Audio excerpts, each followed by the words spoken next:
Yes, my dear students, good morning. Today we will discuss chapter A and our topic is modern techniques of controlling. We have already discussed two techniques of controlling ROI, return on investment, and ratio analysis in our previous videos. So today we will discuss third controlling technique, responsibility accounting.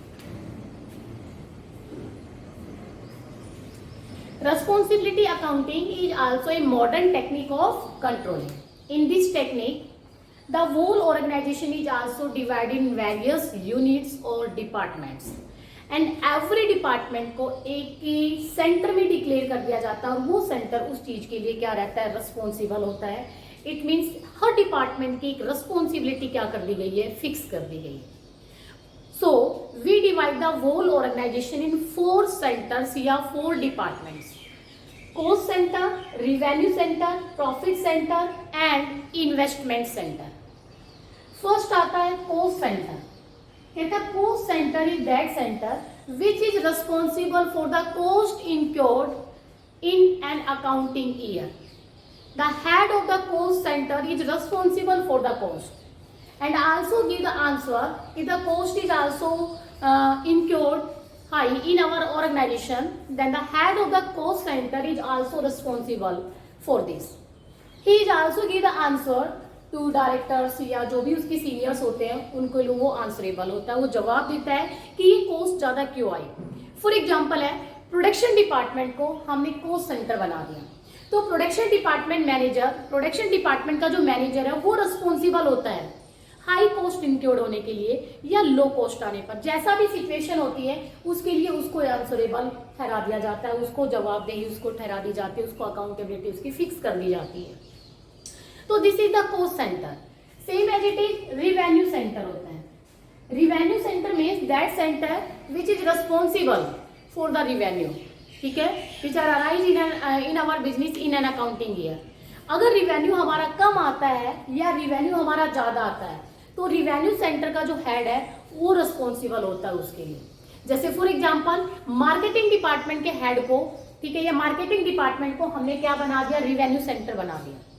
और marketing department का manager इसके लिए responsible होता है कि भाई हमारा revenue कम आ रहा है तो क्यों कम आ रहा है, क्या रीजन है उसके, और वो उस चीज के लिए क्या होता है, जवाबदेह होता है, अकाउंटेबल होता है. थर्ड एंटिटी आता है profit centre. Students, profit centre means that centre which is responsible for the cost as well as revenue both के लिए. क्योंकि प्रॉफिट कैसे कैलकुलेट किया जाता है, रिवेन्यू में से कॉस्ट को क्या कर दोगे, माइनस कर दोगे, एक्सपेंस को माइनस कर दोगे. तो profit centre means that centre which is responsible for the revenue as well as cost. ठीक है, अगर रिवेन्यू ज्यादा आता है तो प्रॉफिट होता है और कॉस्ट ज्यादा आ जाती है तो क्या हो जाता है, लॉस हो जाता है. लेकिन प्रॉफिट सेंटर का जो हेड होता है वो प्रॉफिट लेस या हाई आने के लिए रिस्पॉन्सिबल होता है. हर चीज के लिए उसको जवाब देना पड़ता है कि आपका प्रॉफिट अगर कम हुआ तो क्यों कम हुआ, क्या रीजन था उसके प्रति. इट मीन्स उसकी रिस्पॉन्सिबिलिटी फिक्स है. For example repair and maintenance department को अगर मैंने प्रॉफिट सेंटर बना रखा है तो it means repair and maintenance department ही जवाब देगा कि प्रॉफिट के रिड्यूस होने के पीछे क्या रीजंस थे. लेकिन जो प्रॉफिट सेंटर होता है, हमारे बिजनेस के जितने भी एक्सपेंस के जो बिल होते हैं वो वहीं से पास होते हैं, क्योंकि प्रॉफिट में से सारे बिल पास होते हैं. ऑब्वियस बात है, जिस डिपार्टमेंट को भी हमने प्रॉफिट सेंटर बना रखा है वो डिपार्टमेंट ऑल ओवर बिल को क्या करता है, पास करता है. फोर्थ आता है investment centre. Students, investment centre is that centre which is responsible for the investment in assets. कि हमने how much amount are invested in assets, कि भाई हमने कितना पैसा असेट्स में इन्वेस्ट किया गया है. तो जो रिस्पॉन्सिबिलिटी जो इन्वेस्टमेंट सेंटर होता है उसकी रिस्पॉन्सिबिलिटीज फिक्स कर दी गई है कि भाई असेट्स में आप कितना पैसा इन्वेस्ट कर रहे हो, कोई प्रोजेक्ट में आप कितना पैसा इन्वेस्ट कर रहे हो, और उस प्रोजेक्ट में उस पैसे की पूरी डिटेल देना, कहाँ से फाइनेंस आपने अरेंज करा, कैसे कैसे इन्वेस्ट करा, कैसे कैसे उस फंड का यूटिलाइजेशन करा. तो वो सारे की सारी रिस्पॉन्सिबिलिटी इन्वेस्टमेंट सेंटर की फिक्स होती है. ओके, तो कहते हैं रिस्पॉन्सिबिलिटी अकाउंटिंग भी कंट्रोलिंग की एक टेक्निक है जिसमें हमने होल ऑर्गेनाइजेशन को वेरियस सेंटर्स में डिवाइड कर दिया और हर सेंटर की एक रिस्पॉन्सिबिलिटी मैंने क्या कर दी है, फिक्स कर दी है, और वो सेंटर उस रिस्पॉन्सिबिलिटी के लिए अकाउंटेबल होता है, उसको जवाब देना पड़ता है कि ये प्रॉब्लम अगर आई तो क्यों आई, चाहे वो पॉजिटिव आ रही है चाहे नेगेटिव, लेकिन रिस्पॉन्सिबिलिटी उसकी फिक्स कर दी है। इनसे भी काफी हद तक हमारे ऑर्गेनाइजेशन में क्या हो जाती है, कंट्रोलिंग हो जाती है। Okay students, then the next controlling technique आती है मैनेजमेंट ऑडिट। नाम से ही पता चल रहा है मैनेजमेंट ऑडिट का मतलब होता है मैनेजमेंट की ओवरऑल परफॉर्मेंस को चेक करना। With the help of this technique, काफी मॉडर्न टेक्निक है, और मैनेजमेंट ऑडिट में क्या होता है कि we check the overall performance of the managers. जो मैनेजरियल वर्क परफॉर्म करते हैं, जो मैनेजर्स होते हैं, उनकी ओवरऑल परफॉर्मेंस को हम मैनेजमेंट ऑडिट से चेक करते हैं। हम उनकी क्लोज मॉनिटरिंग करते हैं कि वो क्या स्टेप ले रहे हैं, कैसे काम कर रहे हैं, क्या क्या प्रॉब्लम्स उनको आ रही है, क्या कमी है उनकी पॉलिसीज में, डिसीजन मेकिंग में, उनकी ओवरऑल परफॉर्मेंस को चेक करना ही बेटा मैनेजमेंट ऑडिट होता है। मैनेजमेंट ऑडिट से भी हमें काफी बेनिफिट मिल जाता है, क्योंकि इससे कहीं ना कहीं मैनेजरियल जो पर्सन्स होते हैं उनकी परफॉर्मेंस इंप्रूव होती है। अब क्वेश्चन अराइज होता है कि मैनेजमेंट ऑडिट करने से हमें क्या क्या बेनिफिट्स मिल जाता है। देखो, अगर हम मैनेजरियल पर्सन्स की ओवरऑल परफॉर्मेंस को चेक करते हैं तो ये बेनिफिट ऑर्गेनाइजेशन को मिलते हैं। कहता है कि प्रेजेंट एंड पोटेंशियल डेफिशिएंसी हम आइडेंटिफाई कर लेते हैं कि अगर हम मैनेजरियल पर्सन्स की ऑडिटिंग करते हैं, ठीक है, तो हमारे ऑर्गेनाइजेशन में जो प्रेजेंट या पोटेंशियल डेफिशिएंसी है, जो कमी है, क्योंकि मॉनिटरिंग करने से पता चल जाता है भाई ये कमी है, वो आप इजीली से क्या कर लेते हो, आइडेंटिफाई कर लेते हो। और बेटे डेफिशिएंसी जैसे ही आइडेंटिफाई होती है, डेफिनेटली आप उसको रिमूव करने का भी एक्शन ले लेते हो, ताकि वो डेफिशिएंसी फ्यूचर में अगेन एंड अगेन अराइज ना हो। ओके, देन द नेक्स्ट आता है it improve the controlling system of an organisation. कहता है कहीं ना कहीं मैनेजमेंट ऑडिट करने से हमारा कंट्रोलिंग सिस्टम भी इंप्रूव हो जाता है। कैसे इंप्रूव हो जाता है? क्योंकि अगर आप कॉन्टिन्यूस मॉनिटरिंग करोगे अपने मैनेजर्स की या उनकी पॉलिसीज की या उनके डिसीजंस की, तो डेफिनेटली उनकी परफॉर्मेंस भी इंप्रूव हो जाती है, और साथ ही साथ वो बेटर डिसीजंस भी लेते हैं, और वो बेटर मैनेजमेंट भी करते हैं, और हमारा कंट्रोलिंग सिस्टम भी एक बहुत अच्छा सा मेंटेन हो जाता है, क्योंकि सबको ये पता लग जाता है कि हाँ हम एक क्लोज मॉनिटरिंग में वर्क परफॉर्म कर रहे हैं, तो ऑटोमेटिक परफॉर्मेंस क्या हो जाती है, इंप्रूव हो जाती है। थर्ड आता है create a coordination between various departments. देखो बेटा, अगर हम एक इफेक्टिव कंट्रोलिंग टेक्निक अडॉप्ट कर रहे हैं मैनेजमेंट पर्सन्स की, तो आप एवरी डिपार्टमेंट की मैनेजर की क्या कर रहे हैं, परफॉर्मेंस को चेक कर रहे हैं। और जब हर डिपार्टमेंट की मैनेजरियल परफॉर्मेंस को चेक किया जाता है तो डेफिनेटली वेरियस डिपार्टमेंट्स के बीच में यूनिटी या कोऑर्डिनेशन भी क्रिएट हो जाता है, डिस्प्यूट्स एंड हो जाता है। अगर आप किसी एक डिपार्टमेंट के मैनेजर की परफॉर्मेंस को चेक करते हो, तो आप लोगों को भी पता होगा कि भाई डिस्प्यूट्स अराइज हो जाता है, वो सोचता है मुझे ही क्यों पूछा जाता है, मेरी परफॉर्मेंस क्यों चेक हो रही है। तो इसलिए कहते हैं ओवरऑल डिपार्टमेंट्स के मैनेजर्स की परफॉर्मेंस को चेक किया जाता है, इसलिए सभी डिपार्टमेंट्स में यूनिटी भी क्रिएट हो जाती है, कोऑर्डिनेशन भी। Update existing managerial policies and strategy. देखो, मैनेजमेंट ऑडिट करने से, यानी मैनेजरियल जो पर्सन्स हैं उनकी ओवरऑल परफॉर्मेंस को चेक करने से हमें एक ये भी चीज आइडेंटिफाई हो जाती है कि उन्होंने जो पॉलिसी और स्ट्रेटेजी बना रखी है बिजनेस में, अगर हम चेक कर रहे हैं कि भाई प्रेजेंट एनवायरमेंटल चेंज के अकॉर्डिंग वो पॉलिसी या स्ट्रेटेजी बहुत इफेक्टिवली वर्क परफॉर्म नहीं कर पा रही है, तो फिर आप एनवायरमेंटल चेंज के अकॉर्डिंग पॉलिसी और उन स्ट्रेटेजी को भी क्या कर देते हो, अपडेट कर देते हो, चेंज कर देते हो, मॉडिफाई कर देते हो, ताकि वो पॉलिसी, वो स्ट्रेटेजी, ठीक है, चेंजिंग एनवायरनमेंट के अकॉर्डिंग इफेक्टिवली वर्क परफॉर्म करे। एक ये भी बेनिफिट हमें मैनेजमेंट ऑडिट से मिल जाता है। So this technique is the management audit, managerial persons की परफॉर्मेंस को चेक करना, और उसके ये मेरिट्स है। उसके बाद बेटा आपकी नेक्स्ट जो कंट्रोलिंग टेक्निक आती है वो आती है PERT एंड CPM। क्या आती है? PERT and CPM। PERT की फुल फॉर्म होती है programme evaluation and review technique, ठीक है, PERT आएगा, sorry, PERT and CPM। P का मतलब प्रोग्राम, E का मतलब इवैल्यूएशन, R का मतलब रिव्यू एंड T का मतलब technique. Programme evaluation and review technique. And दूसरी टेक्निक आपकी CPM है, जिसको क्रिटिकल पाथ मेथड भी हम कहते हैं। PERT एंड CPM टेक्निक दोनों ही टेक्निक कहीं ना कहीं प्लानिंग एंड कंट्रोलिंग को क्लोजली मॉनिटरिंग करने के काम आती है। प्लानिंग जो PERT और CPM टेक्निक है कि तो जनरली ये टेक्निक मॉडर्न टेक्निक्स में आती है और ये टेक्निक हम वहां यूज करते हैं जहां किसी प्रोजेक्ट को कंप्लीट होने में हमें टाइम और कॉस्ट का इवैल्यूएशन करना है, चेकिंग करनी है कि वो प्रोजेक्ट जितना टाइम हमने सेट किया गया उसी टाइम में और उतनी ही कॉस्ट पे वो प्रोजेक्ट हमारा क्या होना चाहिए, कंप्लीट होना चाहिए। तो जिन प्रोजेक्ट्स के लिए टाइम मैटर करता है कि वो प्रोजेक्ट विद इन टाइम, जितना टाइम मैंने सेट किया गया है उस विद इन टाइम में वो प्रोजेक्ट मेरा कंप्लीट होना चाहिए, तो उस टाइप की प्रोजेक्ट्स के लिए हम PERT एंड CPM टेक्निक को यूज करते हैं टाइम के लिए। बार बार बता रही हूँ आप लोगों को कि तो PERT एंड CPM टेक्निक कैसे यूज की जाती है।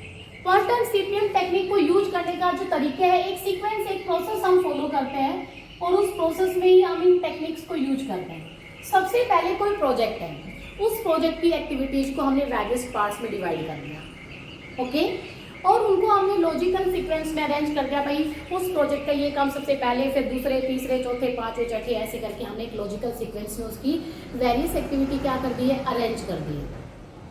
अरेंज करने के बाद यानी सबसे पहले प्रोजेक्ट को मैंने वेरियस एक्टिविटी में डिवाइड कर दिया और उन एक्टिविटीज को हमने वेरियस सीक्वेंस में क्या कर दिया, अरेंज कर दिया। उसके बाद आता है कि भाई हमने एक नेटवर्क प्रिपेयर किया, ठीक है, और कहता है कि हमने एक सीक्वेंस प्रिपेयर की कि भाई उस प्रोजेक्ट में मान लो 4 एक्टिविटी है, 5 है, तो 1 2 3 4 5 6। सेकेंड पॉइंट में उन ऑल ओवर एक्टिविटीज का हमने एक नेटवर्क प्रिपेयर करा, ठीक है। नेटवर्क का मतलब किस किस सीक्वेंस से होते हुए हमें लास्ट वाली एक्टिविटी तक जाना है। ये हमारा स्टार्टिंग पॉइंट है और ये हमारा एंड पॉइंट है।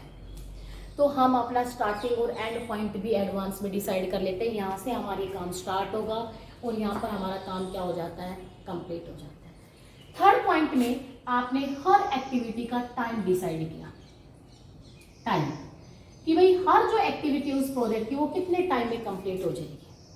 कहते हैं जो PERT जो टेक्निक है वो तो टाइम को 3 कैटेगरी में डिसाइड करती है, ऑप्टिमिस्टिक, पेसिमिस्टिक और एनी कोई भी टाइम आ सकता है। जो आपका ऑप्टिमिस्टिक टाइम दे रखा है, कहता ऑप्टिमिस्टिक में सबसे कम लगने वाला टाइम हमने डिसाइड किया, पेसिमिस्टिक में उस एक्टिविटी में बहुत सबसे ज्यादा लगने वाला टाइम डिसाइड किया और एनी वन में कोई भी आप बीच वाला टाइम जो आ सकता है वो हमने, यानी 3 हमने टाइम, कब सबसे कम, सबसे ज्यादा और कोई भी आ सकता है। लेकिन जो CPM टेक्निक है उसमें सिर्फ 1 टाइम डिसाइड किया कि भाई ये काम या ये एक्टिविटी इतने ही टाइम में कंप्लीट हो जानी चाहिए। बट यहाँ कॉस्ट को भी कंसीडर किया जाता है कि वो एक्टिविटी इतनी ही कॉस्ट पे कंप्लीट होनी चाहिए, ओके। तो हमने हर एक्टिविटी का टाइम डिसाइड कर लिया। फिर चौथे नंबर पे क्या आता है, टाइम डिसाइड करने के बाद हमने एक लॉन्ग पाथ डिसाइड किया कि भाई ये एक्टिविटी अब कितने टाइम में एक्चुअल में कंप्लीट हो रही है, ठीक है। और जितने जितने टाइम में हमने उनको कंप्लीट करने की कोशिश की है, हम चाहते हैं हर एक्टिविटी जितने स्टैंडर्ड टाइम हमने डिसाइड किया गया उतने स्टैंडर्ड टाइम में वो क्या हो, कंप्लीट हो। उसके बाद फिर अगर कोई एक्सटर्नल एनवायरनमेंट में चेंज आ जाता है तो ऑब्वियस बात है वो एक्टिविटी उस टाइम में कंप्लीट ही नहीं होगी। तो एक्सटर्नल एनवायरनमेंट के चेंज के अकॉर्डिंग हम अपनी जो प्लान है, जो टेक्निक है उसको भी क्या कर लेते हैं, यानी जो टाइम हमने एडवांस में सेट किया गया उसको भी चेंज कर लेते हैं ताकि हमारी PERT या CPM टेक्निक बहुत अच्छे तरीके से वर्क परफॉर्म करे। क्योंकि एनवायरमेंटल चेंज के अकॉर्डिंग हम अपने प्लान या टेक्निक को भी थोड़ा सा मॉडिफाई कर लेते हैं। इट मीन्स जो टाइम आप लोगों ने एडवांस में डिसाइड किया गया उस टाइम को क्या कर देते हो, आप चेंज कर सकते हो। तो बेटा ये टेक्निक थी आपकी PERT एंड CPM। अगेन मैं एक बार रिपीट करती हूँ, PERT एंड CPM वो technique are use for the controlling, ठीक है। और जब भी आप कोई प्रोजेक्ट पे वर्क परफॉर्म करते हो तो कहता है वो प्रोजेक्ट अगर टाइम बाउंडेड होता है, उसमें अगर हम कॉस्ट को भी एनालिसिस करते हैं तो ऐसे प्रोजेक्ट्स के लिए PERT और CPM टेक्निक यूज की जाती है। सबसे फर्स्ट ऑफ ऑल उस प्रोजेक्ट को हमने वेरियस एक्टिविटी में डिवाइड कर देते हैं और वेरियस एक्टिविटी को लॉजिकल सीक्वेंस में हम अरेंज करते हैं। हर एक्टिविटी का एक टाइम डिसाइड करते हैं। टाइम डिसाइड करने से पहले ये भी डिसाइड करोगे भाई ये फर्स्ट एक्टिविटी है, लास्ट और इस सीक्वेंस में हमें फॉलो करना है। फिर हर एक्टिविटी का टाइम सेट कर देते हैं कि वो एक्टिविटी कितने कितने टाइम में कंप्लीट होनी चाहिए। फिर उसी टाइम के अकॉर्डिंग हम क्या करते हैं, वर्क परफॉर्म करते हैं। लेकिन अगर एक्सटर्नल एनवायरनमेंट में कोई चेंज आ जाता है तो उसके अकॉर्डिंग हम अपने जो टेक्निक का टाइम है उसको भी चेंज कर सकते हैं ताकि हमारी टेक्निक बहुत सक्सेसफुली वर्क परफॉर्म कर सके। तो बेटा ये थी आपकी PERT एंड CPM टेक्निक। ये सिर्फ टाइम को कंसीडर करती है, टाइम प्लस कॉस्ट दोनों को कंसीडर करके चलती है कि उस प्रोजेक्ट एक्यूरेट टाइम पर भी कंप्लीट होना चाहिए और कॉस्ट भी मिनिमाइज आनी चाहिए, जितनी हमने सेट की हुई है उतनी ही। ये सिर्फ टाइम कि भाई वो प्रोजेक्ट इसी टाइम पे कंप्लीट होना चाहिए जितना टाइम मैंने डिसाइड किया हो। तो दोनों ही टाइम एंड कॉस्ट को एनालिसिस करती है। तो ये आपकी टेक्निक थी PERT and CPM। Okay students, उसके बाद हमारी लास्ट जो टेक्निक आती है 6, मैनेजमेंट इंफॉर्मेशन सिस्टम। कहते हैं students, management information system is computer based system. Management information system is the computer based system. कहता है इन दिस सिस्टम, ठीक है, we got the information from the various departments, ठीक है, या we got the information from the whole organisation, या फिर हमें एक्सटर्नल एनवायरनमेंट की भी इंफॉर्मेशन मिल जाती है। और कहता है मैनेजर्स इन इंफॉर्मेशन का यूज बेटर पॉलिसी और स्ट्रेटेजी बनाने के लिए यूज करते हैं, ठीक है। और साथ ही मैनेजमेंट इंफॉर्मेशन सिस्टम में हमें without any efforts computerise all over information, various departments की इंफॉर्मेशन, एक्सटर्नल एनवायरनमेंट की इंफॉर्मेशन, सब इंफॉर्मेशन हमें ऑटोमेटिक मिल जाती है। उस इंफॉर्मेशन को बेस मानकर हम अपने प्लान, पॉलिसी, स्ट्रेटेजी बनाते हैं। हम अपने आप को एनवायरमेंटल चेंज के अकॉर्डिंग एडजस्ट भी कर लेते हैं, चेंज भी कर लेते हैं। तो उस टेक्निक को मैनेजमेंट इंफॉर्मेशन सिस्टम टेक्निक कहा जाता है। ये भी काफ़ी पॉपुलर टेक्निक है कंट्रोलिंग करने की, क्योंकि इसमें ऑनलाइन हमें इंफॉर्मेशन मिल जाती है आज मार्केट में क्या चेंज होने वाला है, कैसे चेंज होने वाला है। आपको अपने डिपार्टमेंट्स, जो वेरियस डिपार्टमेंट्स आपने बिजनेस में बना रखे हैं, उन सब की भी इंफॉर्मेशन आपको, ठीक है, कंप्यूटराइज या ऑनलाइन इंफॉर्मेशन मिल जाती है। उस इंफॉर्मेशन के बिहार पर आप कोई भी करेक्ट एक्शन, कोई भी स्टेप उठा सकते हो, पॉलिसी मॉडिफाई कर सकते हो, स्ट्रेटेजी चेंज कर सकते हो, XYZ आप स्टेप उठा सकते हो। तो this technique is called the management information system technique. कहते हैं मैनेजमेंट इंफॉर्मेशन जो टेक्निक है उससे हमें क्या क्या बेनिफिट्स मिलते हैं, क्या फायदा है इस टेक्निक को अडॉप्ट करने से। देखो सबसे बड़ा फायदा तो यह है, टाइमली हम अपनी पॉलिसीज और स्ट्रेटेजी को रिवाइज कर लेते हैं इंफॉर्मेशन के बिहार पर। दूसरी, हम अपनी वेरियस डिपार्टमेंट की इंफॉर्मेशन भी हमें टाइमली मिल जाती है, तो उन पर इफेक्टिव कंट्रोलिंग हो जाती है। हमें पता होता है कि कौन कौन सा डिपार्टमेंट क्या काम कर रहा है, कहाँ उनके काम में डेफिशिएंसी है और क्या स्टेप हमें उठाना चाहिए, वो इन्फॉर्मेशन भी हमें टाइमली मिल जाती है। तो एक बेनिफिट हमें ये मिल जाता है। थर्ड आता है इट फैसिलिटेट्स कलेक्शन, ठीक है, कलेक्शन, मैनेजमेंट एंड, ठीक है, dissemination of information at different level of management and across different departments of the organisation. वही है, वेरियस डिपार्टमेंट की इंफॉर्मेशन हमें मिल जाती है और उस इंफॉर्मेशन का यूज हम क्या करते हैं, मतलब कि उस इंफॉर्मेशन का कहीं ना कहीं यूज हम डिसीजन मेकिंग में करते हैं। इट मीन्स वेरियस डिपार्टमेंट्स की इंफॉर्मेशन कलेक्ट हो जाती है। It's support planning, decision making and controlling at all levels. उस इंफॉर्मेशन के बिहार पर आप डिसीजन मेकिंग करते हो, इफेक्टिव प्लान बना लेते हो फ्यूचर के लिए और इफेक्टिव कंट्रोलिंग भी हो जाती है। It improve the quality of information with which a manager work. कहता है कहीं ना कहीं मैनेजमेंट इंफॉर्मेशन सिस्टम से जब एक मैनेजर को इंफॉर्मेशन मिल जाती है तो उसकी वर्क परफॉर्मेंस भी इंप्रूव हो जाती है, टाइमली एक्शन ले जाता है, टाइमली सही स्टेप उठा ले जाता है, ठीक है। इससे काफ़ी इफेक्टिवनेस भी ऑर्गेनाइजेशन में क्रिएट हो जाती है और इससे क्या होता है, इट रिड्यूस इंफॉर्मेशन, ठीक है, overload on the managers as only relevant information is provided to them। कहता unnecessary information management information system के थ्रू नहीं प्रोवाइड की जाती। मैनेजर्स को ओनली वो इंफॉर्मेशन प्रोवाइड की जाती है जो इम्पोर्टेंट है, जो उसके वर्क से रिलेटेड है, वो ही इंफॉर्मेशन मैनेजमेंट इंफॉर्मेशन सिस्टम के अकॉर्डिंग मैनेजर्स को दी जाती है और वो इस इंफॉर्मेशन को यूज करके अपने बिजनेस में अच्छे स्टेप्स लेता है, चाहे वो डिसीजन मेकिंग का हो, पॉलिसी बनाने का हो, स्ट्रेटेजी का हो, XYZ के लिए यूज करता है। तो ये थी इसकी इंपॉर्टेंस। कोई भी एक या दो इंपॉर्टेंस आप लिख सकते हो, कोई ऐसा जरूरी नहीं है कि आपको सारी की सारी रट्टा मारे, नहीं, बस इसका ये पता होना चाहिए मैनेजमेंट इंफॉर्मेशन सिस्टम है क्या। सो स्टूडेंट्स, ये थी आपकी मॉडर्न टेक्निक्स ऑफ कंट्रोल। 6 है ROI, ratio analysis, responsibility accounting, management audit, PERT and CPM and management information system. I hope all students understand all these topics, but if you face any problem, if you have any doubt, then please send message, ठीक है, definitely I will solve your all problems. Thank you students, have a nice day.